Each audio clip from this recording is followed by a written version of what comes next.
If you have a look at your table there in front of you, you have a little sheet that says, new ways to keep good employees. Some of the things that we'll talk about, you already know, but some of them will be things that you may have had an impact on, but still not done. Here's the big issue today. Number one, 71% of employees are not engaged. So think about that. That's a little more than a third of the staff that you've got. That's kind of scary. Got 1/3 of the people who are actually doing what they love to do. The rest are saying, this is a job, I got to get up every morning and I got to go to work. No fun. So that's the kind of thing that we're going to talk about. How do we help change some of that? Because that's what causes people to stay. Now, here's the bottom line. Because Dimension 11 works with people, performance, and profits. And profit is a critical element to your bottom line, right? That is it. And so here we're talking in terms of the impact being $11 billion a year. People who are not engaged cost us money because of turnover. And turnover is pretty scary stuff. It happens to the best of us. So let's talk in terms of how do we stop that from happening and how do we then get on to keeping people engaged in what they do. Let's talk about the younger generation. How many here have people who are younger generation? Quite a number, okay. And that's common today because that's who's taking the jobs as other people move forward and out of the workforce. These are the individuals who are generally born 1980s onwards. So if we look at those people, the number one thing that they're after, interesting. They want to know where their career path goes. And so if we can look at that, that makes a big difference to us. When we talk in terms of things, that's what we want to look at. So how do we help individuals with their career path? The most critical thing that you can do. Now here's one of the challenges. We say, yes, there is opportunity here. And then we stop. And that's not what's going to make a difference with these individuals. Our younger generation says, okay, what day do I begin my presidency?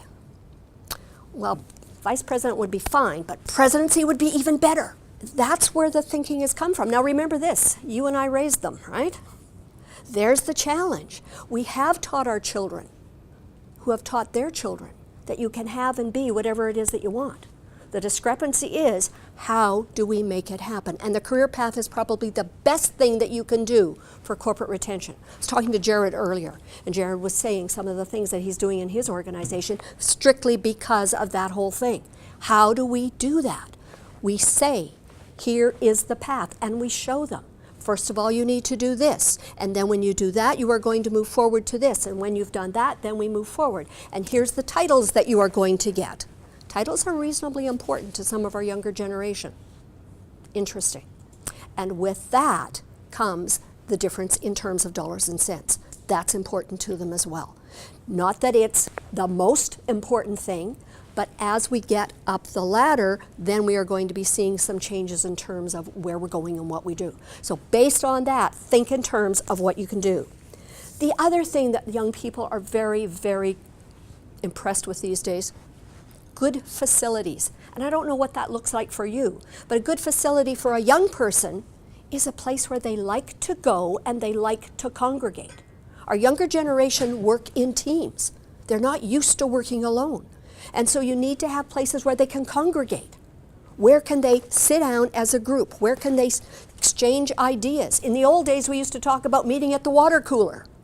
It's not enough today.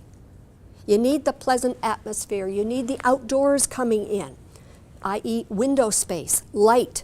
Those kinds of things are important to the younger generation. They make a difference. Third element that we want to talk about, your value as a company. You know what you're all about. Are you sharing that with the individuals that work for you? What is your vision? What is your mission? Your young people need to be aware of those things. And with being aware of it, you need to have it plastered all over so it continues to make an impact. It's not enough, though, for it to be vocalized. It's not enough for it to be up on the walls. It also needs to be lived. And so many of our young people today want to be involved. Are you a member of the Chambers of Commerce? There's two of them right here in this province, one for Regina, one for Saskatoon. You can belong to both of them. Are we looking in terms of how we impact our environment? What kinds of organizations do you belong to, and do you not only belong, but have an impact in? And there's so many out there that need help. Your young people are looking at environmental issues. You know, most of us came kicking and screaming into this, we have to conserve, we have to make sure that we recycle, etc. We went, well, we've never done it before, why do we have to do it now? And the young people are going, of course you need to do it. We want the world to be a better place, and so that's where they're living and where they care. You need to be there as well. And from that particular element, think right here in the city. We have a company called 10 Tree. 10 Tree is an organization that sells hoodies, t-shirts, those kinds of things. For every one that they sell, every one, they plant 10 trees somewhere in the world, helping for sustainability, number one, and number two, taking that sustainability to improving the lives of individuals they hire to do the planting, to do the looking after of the growth of these trees. That has impact. That organization has grown exponentially simply because people love to be involved with an organization that cares about Mother Earth. Big, big difference in terms of what we're talking about there. Also, a word that I call personalization. There's a term that your young people never want to hear that the older people went, yeah, right, whatever. Young people go, you want to call yourself the boss? Prove it. That's a term that you probably want to get rid of if you ever have used it in the past. Boss does not cut it with the younger generation. They see everybody as collaborators. We're all working together to take our organization forward. So how do we go about doing that? And they want you to listen to them. It's interesting. I had a young individual working for us, very good at what he did, constantly in my office wanting feedback. And that's another critical aspect. They want that personal element. You may be thinking, well, yeah, we do performance appraisals once a year. Wonderful. They don't care. They want it every day. When they're doing something well, they want you to tell them what they're doing well. And it's not enough to say, attaboy, attagirl, good job. Specifics. Is it because the report that they just wrote delved into issues that have never been touched on before? Is it because the machines that they were actually repairing go out 100% accurate, correct, that we never get them back? They need that kind of feedback. At the same token, if they're doing something wrong, they want to hear about it now so that they can make an improvement on that and move forward from there. That's a really important element because so many of us are used to this yearly for most companies. Some companies, twice a year, we do performance appraisals. There's nothing wrong with a performance appraisal providing it is goal-oriented. What are we looking at to make this organization better than we have made it in the past? What are our goals and what are our targets and how are we going to reach them? That's a performance appraisal. Not you did this 3 months ago, 6 months ago you did this, it was really good, or it wasn't good. That's not a performance appraisal. You need to be focused on what it is that your organization does. Other element, pardon me, in terms here, are young people like to have prestigious items. You need to find out what those are for your group. We had one young individual working for us, constantly was talking about Mont Blanc pens. One day, we went out and bought him one. Absolutely thrilled, uses it constantly because this is prestigious in his group of people. And that's what you have to figure out. Is it clothing? Is it items of clothing that make a difference? Is it something like a Mont Blanc pen? Is it something like a watch, a briefcase? I don't know. Different groups have different needs, and you need to put those into your hopper and think about what is it that we can do to help this individual maintain his or her desire to stay with our company. Because we need to look at it from that perspective. The other thing that's really interesting with this group is media. I look around and I see all kinds of cell phones and I see our tablets and our computers and all that sort of thing. Yes, we use them. young people often will not come to an organization that does not have the latest and the best. So you need to figure out with your group, what is it that they want? And then you need to provide that as well as you can. We had an individual in our office that said, I need 2 screens. We're going, why would you need 2 screens?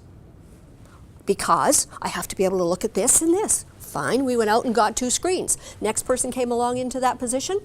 Why do we have 2 screens? I only need 1 screen. You can't win sometimes, but the fact is you have to work with the individual to make him or her as happy as him or her can be in that position. And that's the reason they stay. When you're talking media, here's the stats. 23% of the younger generation will not come to work for you if they can't take personal calls on their cell phones. Interesting. Personal calls during work hours. 18% of the population, the younger generation, will not come to work for you if by chance they can't check their personal emails during work hours. That's right up front. So based on what we're saying here, some of the things that you want to think about are asking questions during your initial interview so that you and they understand what the possibilities are here within our organization and what the possibilities that aren't within our organization. You spend a lot of time and a lot of money training individuals. And I don't care what position it is. But the figures that we talk about in my business, we suggest that you are spending a minimum of 150% of what the person's salary is when you hire an individual. So think in terms of that kind of dollars and the desire to keep the people that you're working with. It's critical. And of course today, there are those individuals who job hop, right? From one place to the next to the next. The average length of time of an individual today staying with you, somewhere between 18 and 24 months. That's the norm. So you need to be thinking in terms of how do I extend that length of time for our benefit, considering what the costs are of recruitment and maintaining individuals. When we recruit for companies, we want to make sure that those companies are talking those kinds of things so that they get the individuals. Yes, question?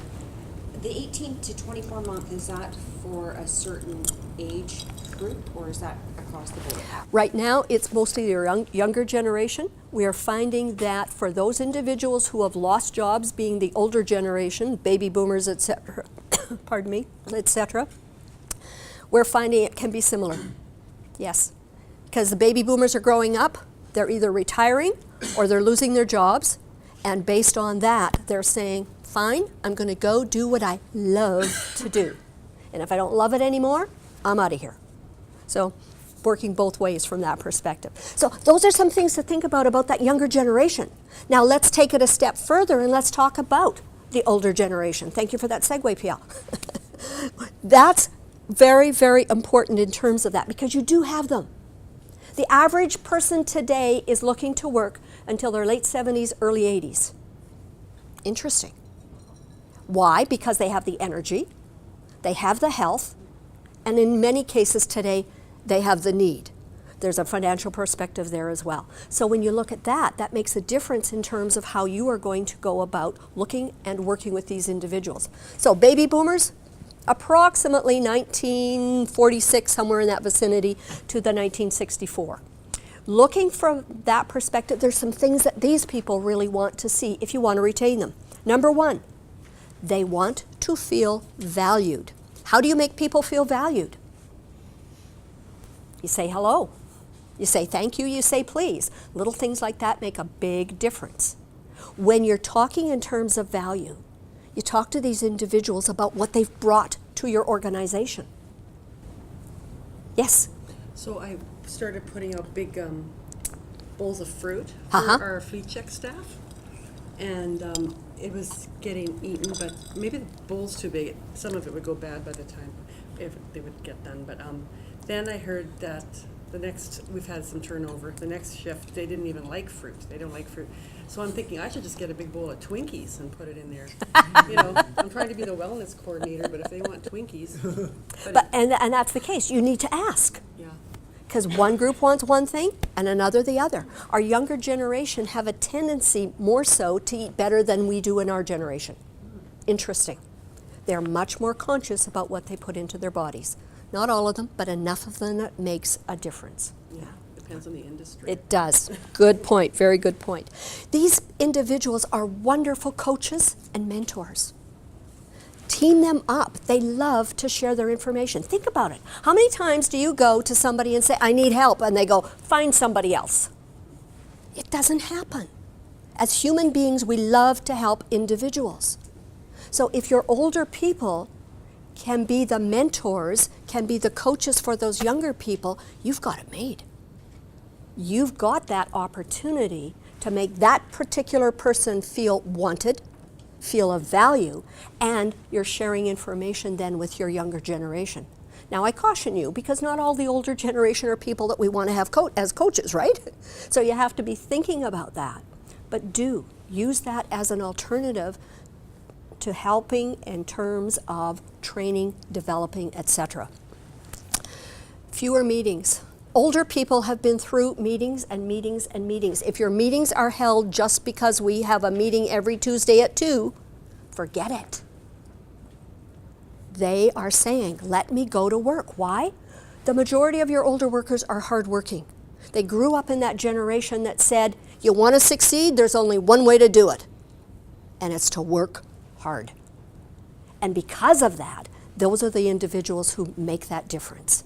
So don't include them in meetings they don't need to be into. Now, your younger generation is a little bit different in this one. They'll just get up and walk out the door. I'm out of here. This is a waste of my time. Your older generation will sit and steam. There's the difference between the two from that perspective. And leadership. Here's an interesting thing. We had one of our clients, a plumbing firm, and that particular firm had a lot of younger people. And the younger people were saying, I want it this way, I want it this way, and I want it this way. And the leadership was listening. Good for them. The challenge was that they listened so much and made so many changes to accommodate one segment of their population that the other segment said, I'm out of here. I cannot work for an organization where the leadership is downgraded all the time by the people that work here. There has to be respect. You can't yell and scream at your boss when you want something, so the boss gives in. And many of their older employees left. And so they're sitting there with an organization, with a leadership there that has no power to lead, and lots of young people calling the shots. That can't work in any organization with any level of individuals. So be conscious, be thinking. Always very important. So now let's take this and put it together, because there's things about all generations that make a difference. Flexibility. Your young people are much better, generally, at balancing life and work. They want to go skiing, they phone in the morning, you hope, and they say, I'm off skiing for the next 3 days, see ya. Do I like that? No. Do I approve of that? No. However, we want to have some flexibility, so let's teach our younger generation how they can make this happen. You need 2 weeks advance notice or whatever if you want to take time off. This is what you get time off for with pay, your vacation, etc. And this is where you're not going to get paid. Lay it all out in black and white. Now your older people want the same thing. We've got people who we've got 2 people working in an organization sharing, because one likes the summer off and one likes the winter off. 2 people make one whole individual for your organization. You have to figure out what will work for you. If you offer that flexibility, you have much more opportunity to retain people who don't just say, well, I'm taking the job, but please understand that I'm leaving in 3 months because I'm going on a 1-year tour of the world, whatever. There is a difference between what many of our individuals are looking for today than what they were looking for in the past. Other thing, training. Training is critical. And here's one of the challenges. The older individuals move up the ladder and we say, you're trained. What do you mean you want to go for a training program? And sometimes that training then becomes a perk. We're sending you off to Timbuktu because there's a training program there, etc. Think in terms of how you can use it. Your younger people crave training. I have had young people come to me and going, I'm leaving this organization. They never train me. Well, in our generation, I'll pick on the salespeople. Sales was a common one. In our generation, it was, here's the phone book, here's your pen, there's the phone, bye. That was your training.